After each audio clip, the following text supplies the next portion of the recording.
नमस्कार विद्यार्थियों, आपका हमारे YouTube चैनल आर के क्लासेस केंचिया में स्वागत अभिनंदन। आज हम अध्ययन करेंगे सामाजिक विज्ञान कक्षा 7 हमारे अतीत।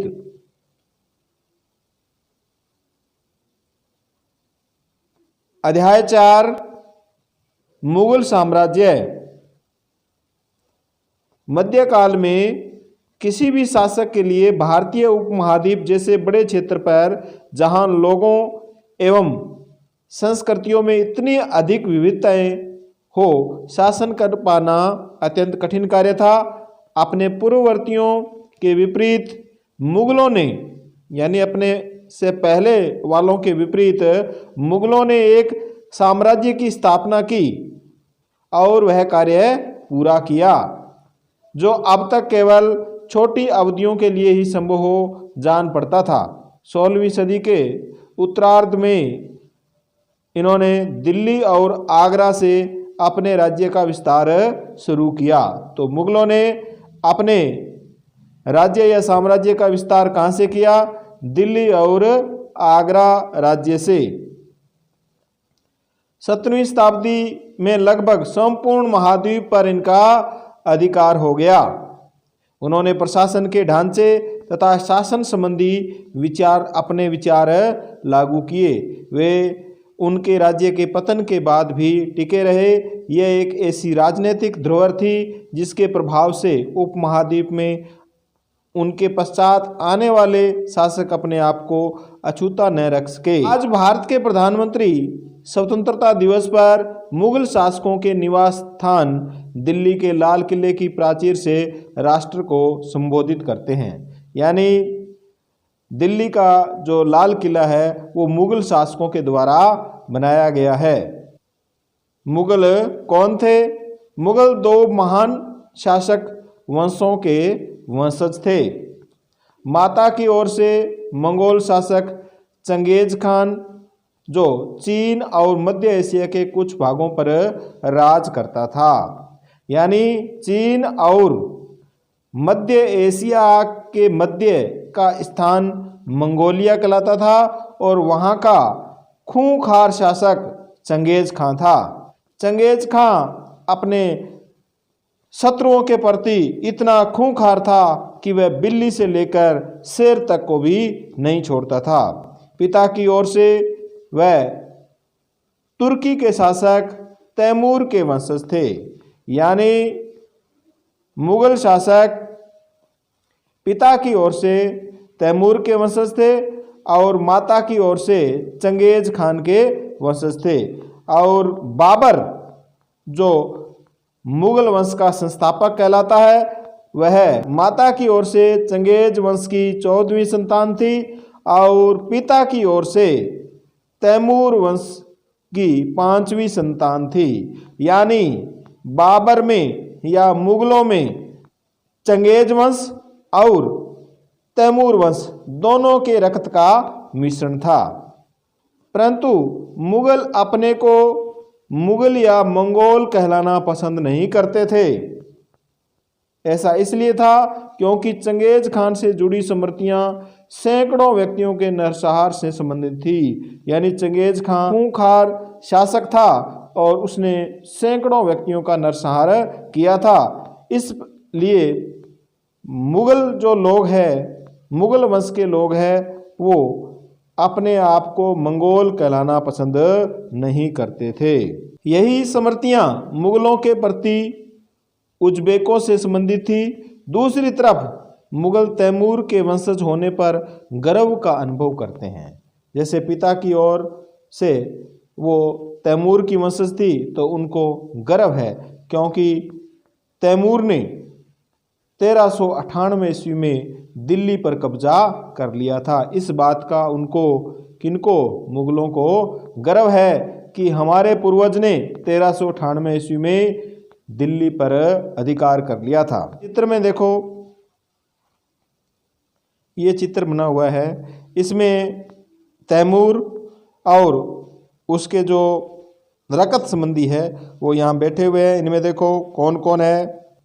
मध्य में ये तैमूर बैठा है और दाहिनी और उसका पुत्र मीरन शाह है।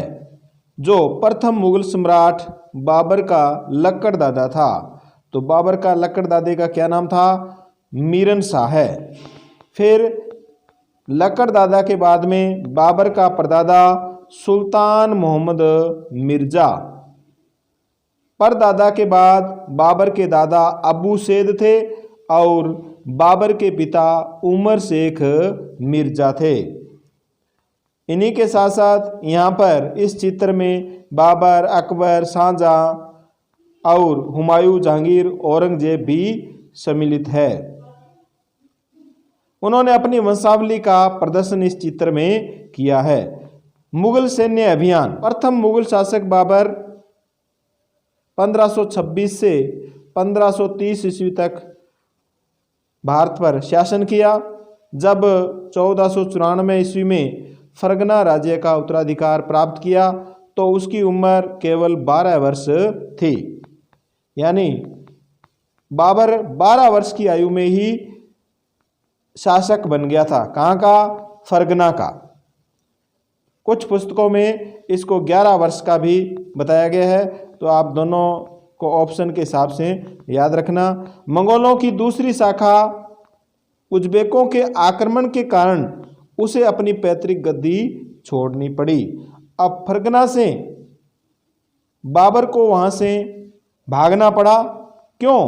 क्योंकि फरगना पर उज्बेकों ने आक्रमण कर दिया था। अनेक वर्षों तक भटकने के बाद 1504 में काबुल पर कब्जा कर लिया। किसने? बाबर ने 1504 में काबुल पर अधिकार कर लिया और 1507 में पादशाह या बादशाह की उपाधि धारण की। 1526 में दिल्ली के सुल्तान इब्राहिम लोदी को पानीपत के युद्ध में हराया। दिल्ली और आगरा को अपने कब्जे में कर लिया। इस चित्र में देखो मुगलों की जो फौज है वो अभियान के रूप में यहाँ दिखाई गई है। दूसरे चित्र में तोपों का इस्तेमाल किया गया है। औरंगजेब ने दक्कन में गोलकुंडा और बीजापुर पर अधिकार कर लिया था। युद्ध में प्रयोग होने वाले बारूद की तकनीक भारत में 14वीं शताब्दी में लाई गई। बारूद का जो सर्वप्रथम प्रयोग किया गया वो बाबर के द्वारा भारत में प्रयोग किया गया। आग्नेय शास्त्रों के लिए इसका प्रयोग सबसे पहले गुजरात, मालवा और दक्कन जैसे प्रदेशों में किया गया। 16वीं शताब्दी के युद्धों में तोप और गोलाबारी का पहली बार इस्तेमाल हुआ। बाबर ने इनका पानीपत की पहली लड़ाई में प्रभावी ढंग से प्रयोग किया। तो सर्वप्रथम बारूद या तोप का प्रयोग किस युद्ध में किया गया? पानीपत के प्रथम युद्ध में। मुगल सम्राट और उनके प्रमुख अभियान इस तालिका में दिए गए। देखो, बाबर 1526 से 1530 तक शासक रहा और इन्होंने 4 युद्ध किए। 21 अप्रैल 1526 को पानीपत के मैदान में इब्राहिम लोदी एवं उसके अफगान समर्थकों को हराया। पानीपत का प्रथम युद्ध कब हुआ? 21 अप्रैल 1526 को इब्राहिम लोदी और उसके अफगान समर्थक जैसे आलम खां लोदी, दौलत खां लोदी, इन सबको हराया। 17 मार्च 1527 को खानवा का युद्ध हुआ। राणा सांगा राजपूत राजाओं और उनके समर्थकों को हराया। 29 जनवरी 1528 को चंदेरी के युद्ध में राजपूतों को हराया गया। फिर चौथा युद्ध गागरा का युद्ध 6 मई 1529 को। इसमें बिहार एवं बंगाल की संयुक्त सेना को बाबर ने पराजित किया। अपनी मृत्यु से पहले दिल्ली और आगरा में मुगल नियंत्रण स्थापित किया। तो 1530 में बाबर की मृत्यु हो जाती है। इसके बाद में इनका पुत्र हुमायूं गद्दी पर बैठता है। हुमायूं एक ऐसा शासक है, ऐसा मुगल शासक है जो 2 बार गद्दी पर बैठता है। तो ये आपको याद रखना है, 2 बार गद्दी पर बैठने वाला शासक कौन है? हुमायूं 1530 से 1540 और 1555 से 1556 ईस्वी। हुमायूं ने अपने पिता की वसीयत के अनुसार जायदाद का बंटवारा किया। उसने अपनी ज़मीन है वो अपने भाइयों में बांट दी। तो प्रिय विद्यार्थियों, अगर आप हुमायूं बाबर के बारे में या मुगल काल के बारे में और अधिक ज़्यादा जानकारी चाहते हो, लिंक डिस्क्रिप्शन बॉक्स में दी गई है, वहाँ से आप इनके बारे में विस्तार से पढ़ सकते हो। हुमायूं ने अपने पिता की वसीयत के अनुसार जायदाद का बंटवारा कर दिया। प्रत्येक भाई को एक एक प्रांत दिया। उसके भाई मिर्जा कामरान की महत्वाकांक्षाओं के कारण हुमायूं अपने अफगान प्रतिद्वंदियों के सामने फीका पड़ गया। शेर खान ने हुमायूं को 2 बार पराजित किया। शेर खान ने हुमायूं को कितनी बार हराया? 2 बार। 1539 में चौसा के युद्ध में और 1540 में कनौज के युद्ध में। दोनों युद्धों के सन आपको याद रखने हैं। चौसा का युद्ध 1539 में, इसके बीच में शेर खान और हुमायूं के बीच में। ईरान में हुमायूं ने सफाविद शाह की मदद ली। उसने 1555 में दिल्ली पर पुण्य कब्जा कर लिया, परंतु उसके अगले ही वर्ष एक दीन पनाह नाम की इमारत थी, पुस्तकालय था, जिससे वह पुस्तक पढ़ रहा था और पढ़ते पढ़ते सीढ़ियों से उसका पैर फिसल गया, से हुमायूं की मृत्यु हो जाती है। फिर है अकबर। हुमायूं का पुत्र अकबर 1556 से 1605 ईस्वी तक शासक रहता है। बहुत ही महत्वपूर्ण शासक था। अकबर ने अपना पहला आक्रमण 1561 ईस्वी में मालवा के शासक बाज बहादुर पर किया। इस युद्ध में उनकी पत्नी रूपवती ने जहर पी करके अपना जीवन समाप्त कर लिया। 13 वर्ष की अल्पायु में ही अकबर सम्राट बना। उसके शासनकाल को 3 अवधियों में विभाजित किया जा सकता है।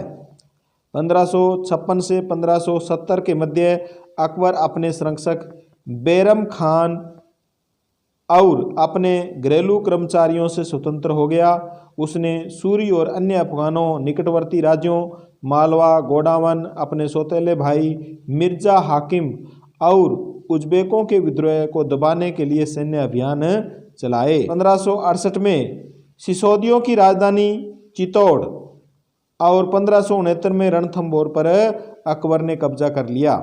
इसी प्रकार 1570 और 1585 के मध्य गुजरात के विरुद्ध सैनिक अभियान हुए। इन अभियानों के पश्चात उसने पूर्व में बिहार, बंगाल, उड़ीसा में भी अभियान चलाए और 1579-80 में मिर्जा हाकिम के पक्ष में विद्रोह ने और जटिल कर दिया।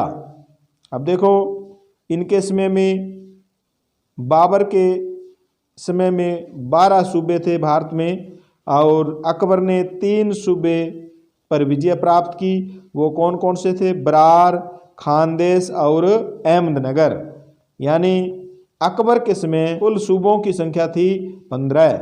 ये आपको याद रखना है। अकबर के समय, अकबर के शासन से पूर्व 12 सूबे थे और अकबर ने कितने जीते? 3, बरार, खानदेश, अहमदनगर। 1585 से 1605 ईस्वी के मध्य अकबर के साम्राज्य का विस्तार हुआ।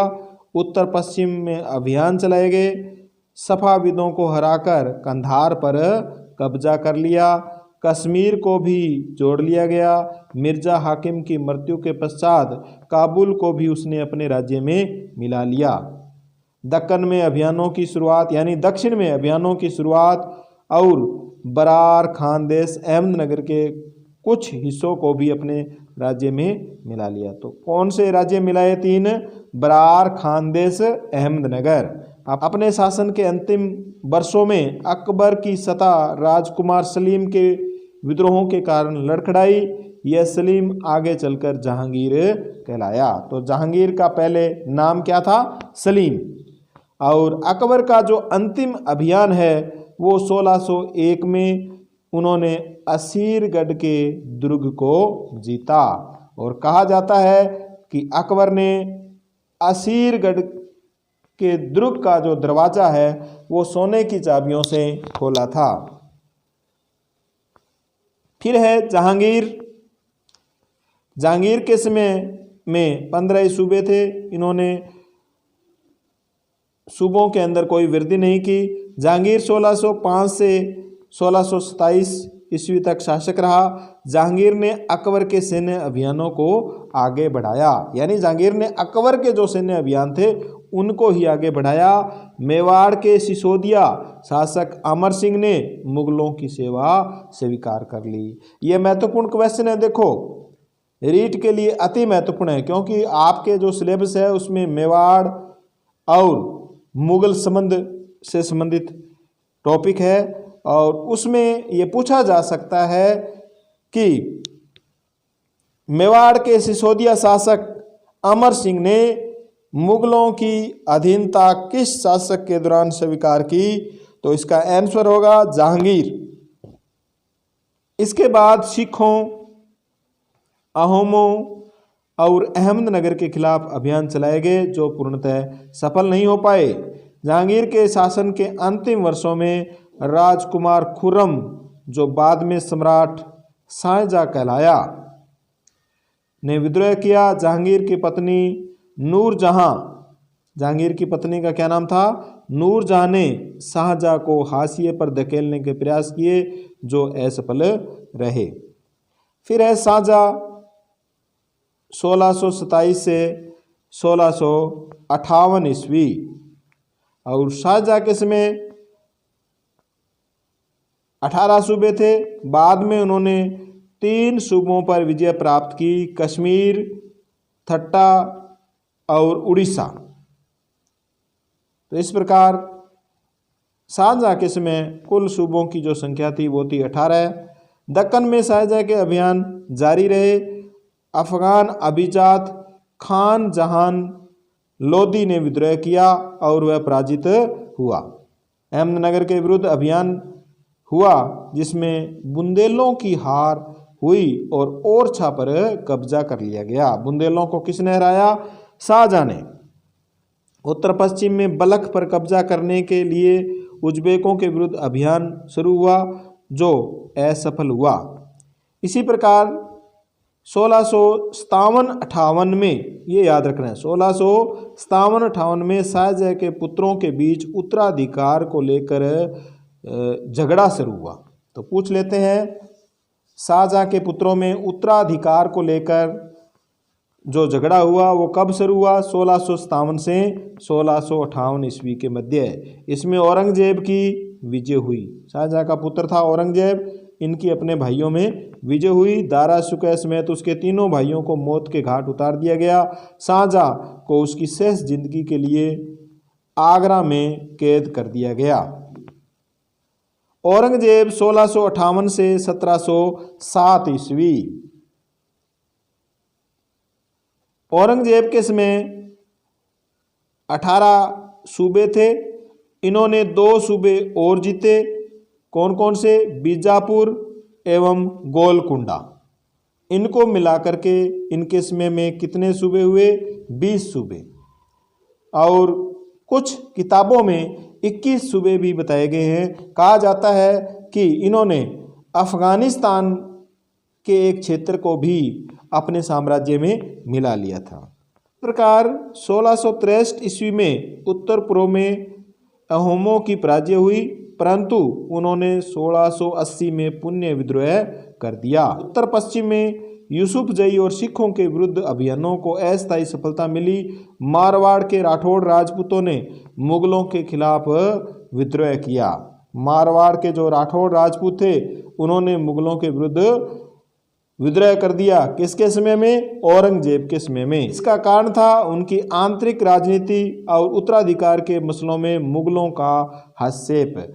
उनका विद्रोह करने का कारण क्या था, क्योंकि मारवाड़ के जो राठौड़ शासक थे उनके आंतरिक मामलों में मुगलों ने हस्तक्षेप शुरू कर दिया था। मराठा सरदार शिवाजी के विरुद्ध मुगल अभियान प्रारंभ में सफल रहे, परंतु औरंगजेब ने शिवाजी का अपमान किया और शिवाजी आगरा स्थित मुगल कैद खाने से भाग निकले।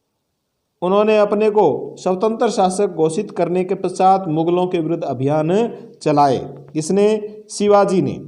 राजकुमार अकबर ने, औरंगजेब का पुत्र था राजकुमार अकबर, औरंगजेब के विरुद्ध विद्रोह किया जिससे उसे मराठों और दक्कन की सल्तनत का सहयोग मिला।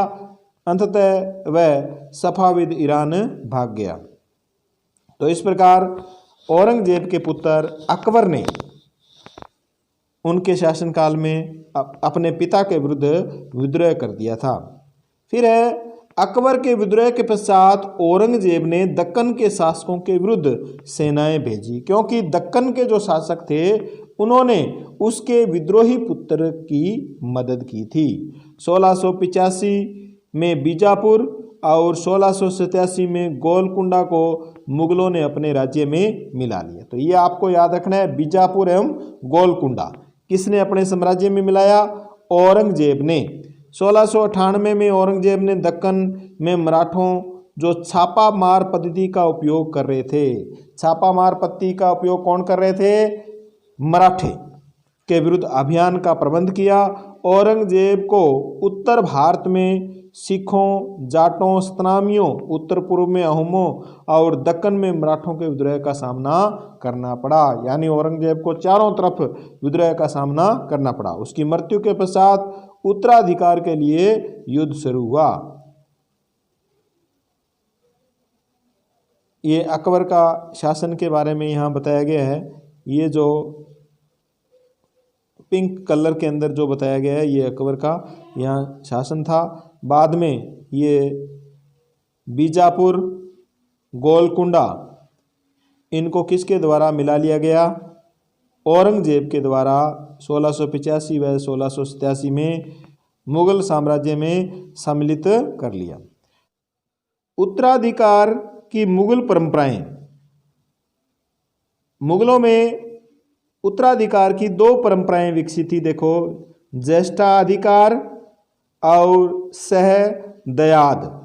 ज्येष्ठाधिकार में जो ज्येष्ठ यानी बड़ा पुत्र होता था वो अपने पिता के राज्य का उत्तराधिकारी होता था। सहदयाद में उत्तराधिकार का विभाजन समस्त पुत्रों में कर दिया जाता था। दो प्रकार के नियम थे, ज्येष्ठाधिकार और सहदयाद। इसमें तो बड़ा पुत्र शासक बनता था और सहदयाद में सभी पुत्रों को उत्तराधिकार के रूप में विभाजन कर दिया जाता था।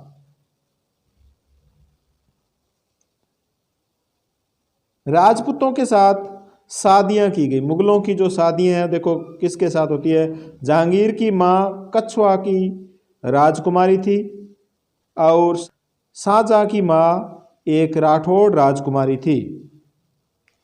मुगलों के अन्य शासकों के साथ संबंध, अन्य शासकों के साथ उनके क्या संबंध थे? तो देखो, मुगलों ने मेवाड़ के सिसोदिया राजपूत लंबे समय तक मुगलों की सत्ता को स्वीकार करने से इनकार करते रहे, परंतु जब वे हारे तो मुगलों ने उनके साथ सम्माननीय व्यवहार किया और उन्हें उनकी जागीरें वतन जागीर के रूप में वापस कर दी। यानी मेवाड़ के जो सिसोदिया शासक थे उनके विरुद्ध मुगलों ने संघर्ष किया और उनको हरा भी दिया। हराने के बाद में उनके साथ सम्माननीय व्यवहार किया, उनको जीती हुई जागीर उनको वापस प्रदान कर दी। पराजित करने पर परंतु अपमानित न करने के बीच सावधानी से बनाए गए संतुलन की वजह से मुगल भारत के अनेक शासकों और सरदारों पर अपना प्रभाव बढ़ा पाए। यही तो कारण था कि मुगलों ने इतने वर्षों तक शासन किया, जबकि अंग्रेज यहाँ पर 200 वर्ष तक ही टिक नहीं पाए। तो इनका कारण था, इन्होंने भारतीयों के साथ जो अन्य सरदार थे उनके साथ सामंजस्य स्थापित कर लिया, संतुलन स्थापित कर लिया। परंतु इस संतुलन को हमेशा बरकरार रखना उनके लिए कठिन था। जिस प्रकार शिवाजी मुगल सत्ता स्वीकार करने आए तो औरंगजेब ने उनका अपमान किया था। मनसबदार और जागीरदार, इन शब्दावली को आपको अच्छी तरह से याद रखना है। ये आईएएस में भी इनके बारे में पूछा जाता है, जैसे मनसबदार क्या है, जागीरदार क्या है।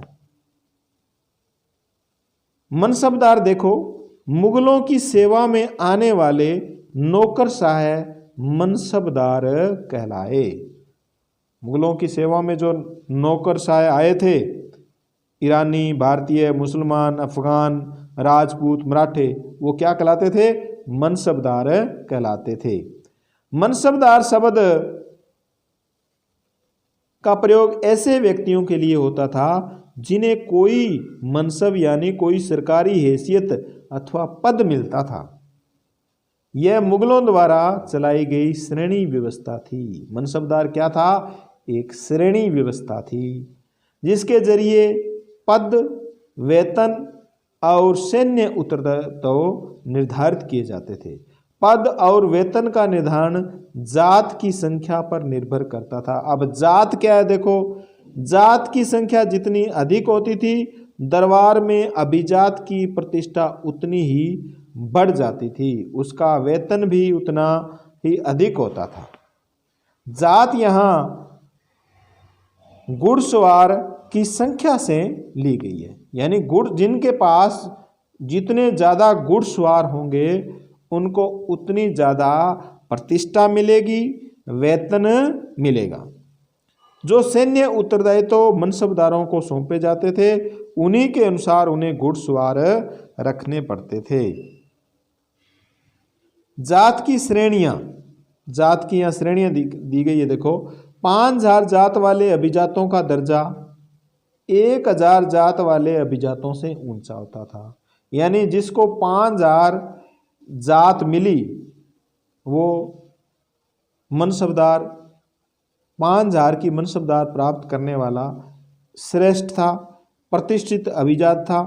और जिसमें अकबर का जो शासनकाल था उसमें 29 ऐसे मनसबदार थे जो 5000 जात की पदवी के थे। और औरंगजेब के शासनकाल तक ऐसे मनसबदारों की संख्या बढ़ करके 79 हो गई। तो औरंगजेब के समय मनसबदारों की संख्या कितनी थी? 79 होगी। और इनका खर्चा भी बहुत ज़्यादा बढ़ गया। तो सर्वाधिक मनसबदारों की संख्या किसके समय अधिक थी? औरंगजेब के समय। और उसमें ही सबसे ज़्यादा कौन थे? हिंदू।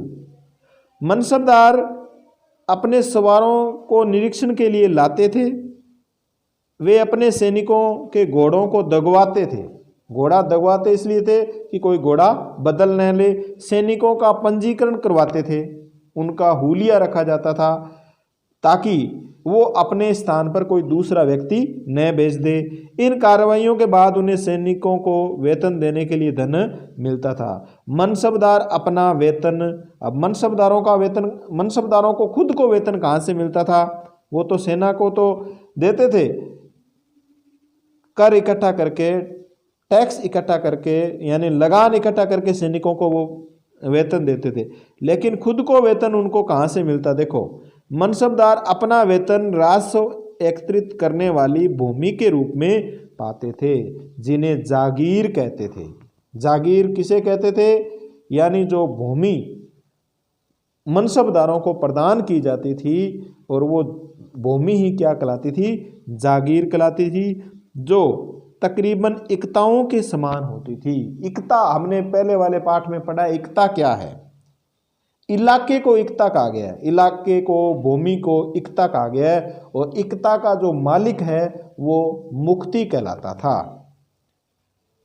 तो ये व्यवस्था भी, जैसे जागीर है तो वो भी किसी भूमि का मालिक था, और उसका जो मालिक था वो किसका अधिकार था? उस जागीर पर उस मनसबदार का अधिकार था। मनसबदार मुक्तियों से भिन्न थे। अब देखो, मुक्ति थे यानी इक्ता के जो मुखिया होते थे वो मुक्ति कहलाते थे। इक्ता के मुखिया मुक्ति कहलाते थे। इनसे मनसबदार किस प्रकार भिन्न थे? वे अपने जागीरों पर नहीं रहते थे। कारण ये था, क्या अंतर था दोनों में? मनसबदार और मुक्तियों में क्या अंतर था? देखो, एक तो है मनसबदार, मनसबदार, और एक है मुक्ति। मनसबदार भी जागीर के प्रमुख होते थे या जागीर के मालिक होते थे, और मुक्ति भी किसी इलाके या जागीर के मालिक होते थे। लेकिन अंतर ये था, मनसबदार उस जागीर पर रहते नहीं थे, कहीं और सेवा देते थे। मुगल काल में या मुगल प्रशासन में कहीं और सेवा देते थे, और अपना वेतन कहाँ से प्राप्त करते थे? उस जागीर से। जबकि मुक्ति वहीं रहते थे, उस इलाके में रहते थे। ये दोनों में अंतर था। यह राजस्व उनके नौकर उनके लिए एकत्रित करते थे, जबकि स्वयं देश के किसी अन्य सेवा में सेवारत रहते थे। इस प्रकार औरंगजेब के शासनकाल तक पहुंचते पहुंचते ये स्थिति बदल गई। अब प्राप्त राजस्व मनसबदार के वेतन से बहुत कम था। अब जो राजस्व प्राप्त होता था ना, वो बहुत कम आता था, जबकि मनसबदारों का वेतन बहुत ज़्यादा था। और क्यों? क्योंकि मनसबदारों की संख्या में भी अत्यधिक वृद्धि हुई। तो किसके काल में सर्वाधिक वृद्धि हुई? औरंगजेब के काल में मनसबदारों को वेतन के लाले पड़ गए थे, क्योंकि उनकी संख्या अधिक हो गई थी। अकबर ने मिर्जा अजीज कोका तथा मान सिंह को 7-7 हजार का मनसब प्रदान किया। इस चित्र में भ्रष्टाचार का उल्लेख किया गया है। उसमें भी मुगल काल में भी भ्रष्टाचार चलता था, और यह स्थानीय जो सरदार है वो इनसे राजस्व वसूल करने के लिए इनको देखो किस प्रकार से दंडित कर रहे हैं।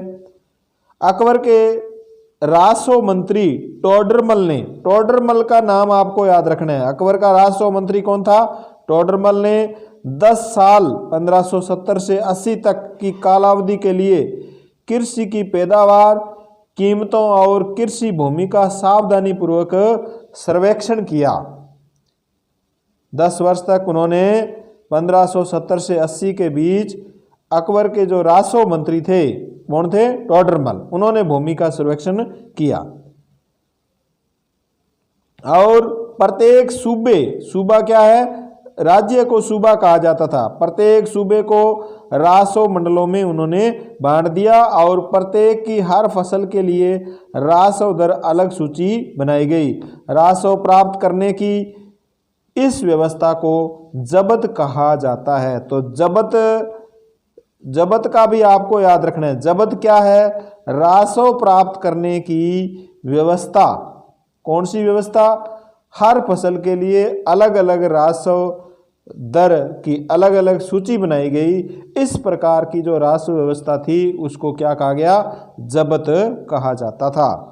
यह व्यवस्था उन स्थानों पर प्रचलित थी जहां मुगल प्रशासनिक अधिकारी भूमि का निरीक्षण कर सकते थे, सावधानी पूर्वक उनका हिसाब रख सकते थे। ऐसा निरीक्षण गुजरात और बंगाल जैसे प्रांतों में संभव नहीं हो पाया। यानी जब्त की जो व्यवस्था है वो गुजरात और बंगाल जैसे प्रांतों में संभव नहीं थी। अकबरनामा और आईन अकबरी। अकबर ने अपने करीबी मित्र और दरबारी अबुल फजल किसके दरबार में था? अकबर के दरबार में था। आदेश दिया कि वह उसके शासनकाल का इतिहास लिखे। अबुल फजल ने ऐसा ही किया। इतिहास लिखा अकबर का, और 3 जिल्दों में लिखा। कितनी जिल्दों में लिखा? 3 जिल्दों के अंदर अकबर का इतिहास लिखा गया। किसके द्वारा? अबुल फजल के द्वारा। इसमें देखो, इन तीनों जिल्दों को मिलाकर के एक पुस्तक बनाई गई और उसका नाम था अकबरनामा। तो अकबरनामा का लेखक कौन है? अबुल फजल। पहली जिल्द में अकबर के पूर्वजों का बयान है। अकबर के पूर्वजों के बारे में बताया गया है।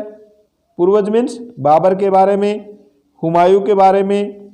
और दूसरी अकबर के शासनकाल की घटनाओं का विवरण देती है दूसरी जिल्द। तीसरी जिल्द का नाम है आईने अकबरी। तो तीसरी जिल्द का नाम सीधा पूछा जा सकता है, अकबरनामा में तीसरी जिल्द का क्या नाम है? आईने अकबरी। इसमें देखो क्या लिखा है। इसमें अकबर के प्रशासन, घराने, सेना, राजस्व और साम्राज्य के भूगोल का ब्यौरा मिलता है। आईने अकबरी का सबसे रोचक आयाम है विविध प्रकार की चीज़ों, फसलों, पैदावार, कीमतों, मजदूरी और राजस्व का इसमें सांख्यिकीय विवरण दिया गया है। तो अकबर या अबुल फजल की कौन सी पुस्तक थी जिसमें फसलों, पैदावारों, कीमतों व मजदूरी का सांख्यिकीय विवरण दिया गया? इनसे जो राजस्व प्राप्त होता था उसका सांख्यिकीय विवरण दिया गया, तो वो है आईने अकबरी। अकबर की नीतियां। अबुल फजल के अनुसार साम्राज्य कई प्रांतों में बंटा हुआ था जिन्हें सूबा कहा जाता था। सूबा किसे कहा जाता था? मुगल काल में साम्राज्य के जो प्रांत थे उन प्रांतों को, जैसे हम राज्य कहते हैं, उसमें राज्य को वो क्या कहते थे? सूबा कहते थे। और राज्य को चलाने वाले सूबों के जो प्रशासक थे वो सूबेदार कहलाते थे, जो राजनीतिक तथा सैनिक दोनों प्रकार के कार्यों का निर्वहन करते थे। कौन? सूबेदार। फिर है दीवान। दीवान कौन था? प्रत्येक प्रांत में एक वित्तीय अधिकारी भी होता था, वो क्या कहलाता था? दीवान कहलाता था। कानून और व्यवस्था बनाए रखने के लिए सूबेदार को अन्य अफसरों की व्यवस्था भी करनी होती थी। अब इसमें देखो अकबर के द्वारा जो कार्य किए गए, 1562 में दास प्रथा का अंत किया। ये भी पूछा जाता है बार बार प्रतियोगी परीक्षाओं में, दास प्रथा का अंत अकबर ने कब किया? 1562 में। तीर्थ कर को समाप्त कर दिया गया 63 में। जजिया कर समाप्त कर दिया गया 64 में। 62, 63 और 64 ये तीनों घटनाएं आपको याद रखनी है। फिर है अन्य जो अधिकारी होते थे, बख्शी। बख्शी कौन था? सैनिक वेतनाधिकारी, सेना को वेतन देता था वो अधिकारी सूबे में कौन सा था? बख्शी। सदर, धार्मिक और धर्मार्थ किए जाने वाले कार्यों का मंत्री होता था। कौन? सदर। फौजदार, सेना नायक। फौजदार कौन था? सेना नायक था। और कोतवाल, नगर पुलिस का जो प्रमुख अधिकारी होता था वो क्या कहलाता था? कोतवाल। तो आप इनको बख्शी, सदर, फौजदार, कोतवाल, इन शब्दावली को आपको याद रखना है। जहांगीर के दरबार पर नूरजहां का प्रभाव। तो नूरजहां का जो बचपन का नाम था वो था मेहरुनिसा। मेहरुनिसा ने 1611 में जहांगीर से विवाह किया और जहांगीर ने उसे नूरजहां का खिताब दिया। तो इस प्रकार ये नूरजहां का फरमान है। देखो उन्होंने अपना फरमान लिखा था, नूरजहां ने फरमान सौंपा था। ये फरमान यहाँ लिखा गया है।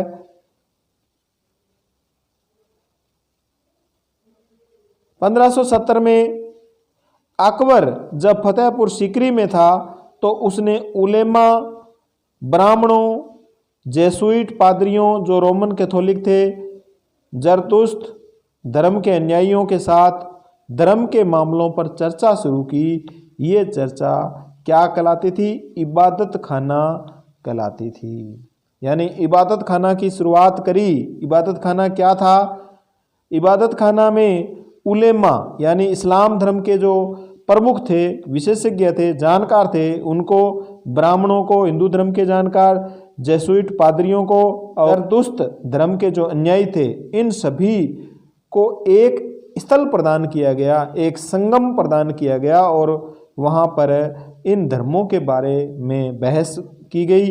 इस प्रकार अकबर की रुचि विभिन्न व्यक्तियों के धर्मों और रीति रिवाजों में थी। इस विचार विमर्श से अकबर की समझ बनी कि जो विद्वान धार्मिक रीति और मतांधता पर बल देते हैं वे अक्सर कट्टर होते हैं। उनकी शिक्षा प्रजा के प्रजा के बीच विभाजन और असामंजस्य पैदा करती है। तो मतांधता देखो क्या है? मतांधता का अर्थ है ऐसी व्याख्या या कथन जिसे अधिकारपूर्ण कहकर ये आशा की जाए कि उस पर बिना कोई प्रश्न उठाए उसे स्वीकार कर लिया जाए। ये क्या होती है? मतांधता होती है। यानी ऐसी व्याख्या या कथन जिसे अधिकारपूर्ण कहकर ये आशा की जाए कि उस पर बिना कोई प्रश्न उठाए उसे स्वीकार। यानी हम किसी को कह दें भी ये तो तेरे को स्वीकार ही करना है, तेरे को इसके बारे में जानने की जरूरत नहीं है भी इस धर्म में क्या है क्या नहीं है, तेरे को तो स्वीकार करनी है, उसको बोलते हैं मतांधता। अब एक शब्द आया सुलह ए कुल। सुलह ए कुल क्या है? सर्वत्र शांति का जो विचार है वो अकबर की ये नीति थी सुलह ए कुल की, भी सभी जगह शांति हो। सहिष्णुता का भी विचार अकबर ने दिया। सहिष्णुता का अर्थ होता है सभी धर्मों के साथ समान व्यवहार करना। ये देखो, ये इबादत खाने में अकबर विभिन्न धर्मों के विद्वानों के साथ चर्चा करते हुए, अबुल फजल ने सुलह कुल के इस विचार पर आधारित जो शासन दृष्टि है उसमें अकबर की मदद की और शासन के इस सिद्धांत को जहांगीर और शाहजहां ने भी अपनाया। तो अकबर ने कई संस्कृत ग्रंथों के फारसी में अनुवाद भी करवाए। इस उद्देश्य हेतु उन्होंने फतेहपुर सीकरी में एक मकतब खाना यानी अनुवाद विभाग, मकतब खाना का आपको अर्थ याद रखना है। क्या है मकतब खाना? अनुवाद विभाग की स्थापना की, जिसमें महाभारत, रामायण, लीलावती और योग, वशिष्ठ और कुछ उल्लेखनीय संस्कृत ग्रंथ को अनुवाद कार्य के लिए चुना गया। जिसमें महत्वपूर्ण आपको जो याद रखना है वो है रजमनामा। रजमनामा क्या है? महाभारत का फारसी में अनुवाद रजमनामा कहलाता है। ये आपको याद रखना है। अकबर की सुलह कुल की नीति उनके पुत्र जहांगीर ने इस प्रकार इस नीति का वर्णन किया है। देखो, ईश्वरीय अनुकंपा के विस्तृत अंचल में सभी वर्गों तथा सभी धर्मों के अनुयायियों की एक जगह है। इसलिए उसके विशाल साम्राज्य में, जिसकी चारों ओर सीमाएं केवल समुद्र से ही निर्धारित होती हो, विरोधी धर्मों के अनुयायियों और तरह तरह के अच्छे बुरे विचारों के लिए जगह थी। यहाँ असहिष्णुता का मार्ग बंद था। यहाँ सुन्नी और शिया एक ही मस्जिद में इकट्ठे होते थे। ईसाई और यहूदी एक ही गिरजे में प्रार्थना करते थे। उसने सुसंगत तरीके से सार्वत्रिक शांति सुलह कुल के सिद्धांत का पालन किया। किसने किया? अकबर ने। तो इस प्रकार बहुत ही अच्छी नीति का उन्होंने उपयोग किया। सुलह कुल नीति किसके द्वारा दी गई? ये आपको याद रखना है, अकबर के द्वारा। 17वीं शताब्दी और उसके पश्चात मुगल साम्राज्य। शाहजहां के शासनकाल के 20वें वर्ष के दस्तावेजों से हमें पता चलता है कि ऐसे मनसबदार जिनको उच्चतम पद प्राप्त था वो 8000 में से कितने थे? 445 ही थे। कुल मनसबदारों की एक छोटी सी संख्या 5.6% को ही साम्राज्य के अनुमानित राजस्व का 61.5% स्वयं उनके व उनके सवारों के वेतन के रूप में दिया जाता था। यानी 5.6% को ही कितना वेतन के रूप में राजस्व प्राप्त होता था? 61.5%। प्राथमिक उत्पादकों, किसानों, शिल्पकारों के पास निवेश के लिए बहुत कम धन बचता था, क्योंकि जो मनसबदार थे उनकी संख्या बहुत ज़्यादा थी। उनको किसानों, शिल्पकारों से लेकर के उनको वेतन दिया जाता था। इस व्यवस्था में या ऐसी अर्थव्यवस्था में ज़्यादा धनी किसान, शिल्पकारों के समूह, व्यापारी और महाजन ज़्यादा लाभ उठाते थे। मुगलों के कुलीन वर्ग के हाथों में बहुत धन और संसाधन थे। कुलीन वर्ग कौन होता है? धनवान वर्ग, सामंत वर्ग के हाथों में बहुत ज़्यादा धन था। अकबर के समकालीन कौन कौन राजा और रानियां हुई, इसके बारे में भी इसमें बताया गया। देखो, अकबर के अन्य समकालीन शासकों के बारे में पता लगाएं तो इंग्लैंड की शासक रानी एलिजाबेथ उनके समय में थी। ईरान का सफाविद शाह अब्बास और इनसे कहीं ज़्यादा विवादास्पद रहे रूसी शासक जार इवान चतुर्थ, जो इवान दी टेरिबल नाम से कुख्यात था। ये अकबर के समकालीन शासक थे। अब है अभ्यास प्रश्न। सही जोड़े बनाइए। सही जोड़े बनाने, देखो, मनसब। मनसब क्या था? मनसब एक पद था। मंगोल, मंगोल किसे कहा गया है? उज़्बेक सरदारों को। सिसोदिया राजपूत, ये मेवाड़ के शासक थे। राठौर राजपूत ये मारवाड़ के शासक थे। नूरजहां का संबंध जहांगीर से है, जहांगीर की पत्नी थी नूरजहां। सूबेदार, सूबेदार यानी गवर्नर को क्या कहा जाता था? सूबेदार। राज्य का जो या सूबे का जो मालिक था वो सूबेदार कहलाता था या गवर्नर कहा जाता था। रिक्तस्थानों की पूर्ति करो। अकबर के सौतेले भाई मिर्जा हाकिम के राज्य की राजधानी थी कौन सी? काबुल। यहाँ आएगा काबुल, काबुल भरा जाएगा इसमें। दक्कन के पांचों सल्तनत बरार, खानदेश, अहमदनगर, बीजापुर और गोलकुंडा। यदि जात एक मनसबदार के पद और वेतन का द्योतक था तो सवार सैन्य उत्तरदायित्व और उसके अभिजात को दिखाता था। इसमें आएगा सैन्य उत्तरदायित्व और इसमें आएगा अभिजात। अकबर के दोस्त और सलाहकार अबुल फजल ने उसके विचार को गढ़ने में मदद की। कौन से? सुलह ए कुल के जो विचार थे, सर्वोत्तर जो शांति के विचार थे, उसका अबुल फजल ने समर्थन किया। मुगल राज्य के अधीन आने वाले केंद्रीय प्रांत कौन कौन से थे? दिल्ली और आगरा। ये दो, दिल्ली और आगरा केंद्रीय प्रांत थे। मनसबदार और जागीर में क्या संबंध है? मनसबदार अपना वेतन राजस्व एकत्रित करने वाली भूमि के रूप में पाते थे जिन्हें जागीर कहते थे और तकरीबन इक्ताओं के समान थी, परंतु मनसबदार मुक्तियों से भिन्न अपने जागीरों पर नहीं रहते थे, न ही उन पर प्रशासन करते थे। उनके पास अपनी जागीरों से केवल राजस्व एकत्रित करने का अधिकार था। यह राजस्व उनके नौकर उनके लिए इकट्ठा करते थे, जबकि वे स्वयं देश के अन्य किसी भाग में सेवारत रहते थे। आइए समझें मुगल प्रशासन में जमींदार की क्या भूमिका थी। मुगलों की आमदनी का प्रमुख साधन किसानों की उपज से मिलने वाला राजस्व था। अधिकतर स्थानों पर किसान ग्रामीण कुलीन यानी जमींदारों को अपना राजस्व देते थे। एकत्रित किए गए राजस्व को जमींदार सरकारी खजाने में जमा करा देते थे। शासन प्रशासन संबंधी अकबर के विचारों के निर्माण में धार्मिक विद्वानों से होने वाली चर्चाएं कितनी महत्वपूर्ण थी। जो इबादत खाना खोला गया था अकबर के द्वारा, वो चर्चाएं कितनी महत्वपूर्ण थी। धार्मिक चर्चाओं और परिचर्चाओं से अकबर को ज्ञात हुआ कि धार्मिक कट्टरता प्रजा के विभाजन और असामंजस्य के लिए उत्तरदायी होती है। यह अनुभव अकबर को सुलह कुल या सर्वोत्तर शांति के विचार की ओर ले गया। ये नीति इबादत खाना के बाद में शुरू की।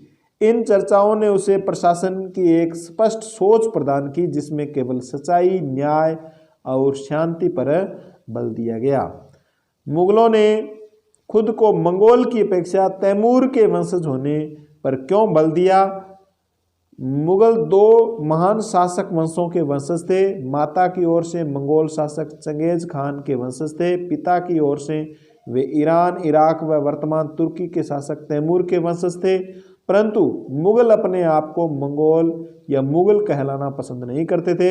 ऐसा इसलिए था क्योंकि चंगेज खान से जुड़ी स्मृतियां सैकड़ों व्यक्तियों के नरसंहार से संबंधित थी। दूसरी तरफ मुगल तैमूर के वंशज होने पर गर्व अनुभव करते थे क्योंकि उनके ही एक महान पूर्वज ने 1398 ईस्वी में दिल्ली पर कब्जा किया था। भूराजस्व से प्राप्त होने वाली आय मुगल साम्राज्य के स्थायित्व के लिए कहाँ तक जरूरी थी? भूराजस्व राज्य की आय का प्रमुख स्रोत था। समस्त प्रशासनिक कार्य इस आय के द्वारा पूरे किए जाते थे। राज दरबार के कर्मचारियों, प्रशासनिक कर्मचारियों, वेतन व अन्य खर्चे भूराजस्व पर ही निर्भर थे। मुगलों के लिए केवल तुरानी या ईरानी ही नहीं बल्कि विभिन्न पृष्ठभूमि के मनसबदारों की नियुक्ति क्यों महत्वपूर्ण थी? मुगलों के साम्राज्य जैसे जैसे विभिन्न क्षेत्र सम्मिलित होते गए वैसे वैसे मुगलों ने तरह तरह के सामाजिक समूह के सदस्यों को प्रशासन में नियुक्त करना प्रारंभ किया। प्रारंभ में ज़्यादातर सरदार तुरानी थे, लेकिन अब इस छोटे समूह के साथ साथ उन्होंने शासक वर्ग में ईरानियों, भारतीय मुसलमानों, अफगानों, राजपूतों, मराठों, अन्य समूहों को भी सम्मिलित किया। भारत में अपने शासन का विस्तार करने में उन्हें स्थायित्व प्रदान करने में सहायता मिली। मुगल साम्राज्य के समाज की तरह वर्तमान भारत आज भी अनेक सामाजिक सांस्कृतिक इकाइयों से बना हुआ है। क्या यह राष्ट्रीय एकीकरण के लिए चुनौती है? मुगल साम्राज्य समाज में कई धर्म और जाति के लोग रहते थे। यह स्थिति वर्तमान में भारत में बनी हुई है, फिर भी भारत में विविधता में एकता कायम है। भारत में विविध प्रकार की संस्कृतियां जैसे संगीत, नृत्य, भाषा, पर्व, त्योहार, खान पान, रहन सहन, पहनावा आदि में कई तरह की विविधता देखने को मिलती है। उसी तरह भारतीय समाज में अनेकों धर्म, हिंदू, मुस्लिम, सिख, ईसाई, बौद्ध, जैन, पारसी आदि अनेक जाति, ब्राह्मण, क्षत्रिय, बनिया आदि लोग रहते हैं। इससे भारत की सामाजिक और राष्ट्रीय एकता में किसी तरह की कोई चुनौती नहीं है। मुगल साम्राज्य की अर्थव्यवस्था के लिए कृषक अनिवार्य थे। क्या आप सोचते हैं कि वे आज भी इतने ही महत्वपूर्ण है? क्या आज भारत में अमीर और गरीब के बीच आय का फासला मुगलों के काल की अपेक्षा कहीं अधिक बढ़ गया है? मुगल साम्राज्य की अर्थव्यवस्था कृषि पर आधारित थी। वर्तमान अर्थव्यवस्था भी कृषि पर आधारित है, लेकिन राष्ट्रीय आय में कृषि का योगदान धीरे धीरे घटता जा रहा है। दूसरे क्षेत्र जैसे उद्योग, संचार, सूचना प्रौद्योगिकी, यातायात, व्यापार, पर्यटक व अन्य क्षेत्र का योगदान बढ़ता जा रहा है। वर्तमान में अमीर और गरीब के बीच का अंतर मुगल साम्राज्य की तुलना में अधिक बड़ा है। मुगल काल में 5.6% व्यक्ति कुल संसाधनों के मात्र 61.5% ही उपयोग करते थे, जबकि लगभग 5% आज 5% व्यक्ति देश के लगभग 90% संसाधनों का उपयोग करते हैं। धन्यवाद स्टूडेंट्स।